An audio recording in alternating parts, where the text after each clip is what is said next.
নমস্কার বন্ধুরা, আজ বানাবো কুচো চিংড়ি দিয়ে পেঁয়াজ ভাজা। এর জন্য কড়াইতে সর্ষের তেল গরম করে তাতে দিয়ে দেব দুটো শুকনো লঙ্কা।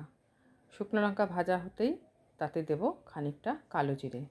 এই সময় একটা দারুণ সুন্দর গন্ধ আসছে শুকনো লঙ্কার। এরপর দেব কুচনো পেঁয়াজ। এই কুচনো পেঁয়াজ দিয়ে নাড়াচাড়া করতে করতে দিয়ে দেব খানিকটা লবণ, পেঁয়াজটা তাড়াতাড়ি সেদ্ধ হবার জন্যে।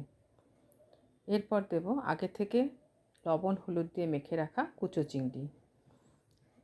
তারপর দেব কিছুটা শুকনো লঙ্কার গুঁড়ো। এই সময় তোমরা এখানে কাঁচা লঙ্কাও ফাটিয়ে দিতে পারো।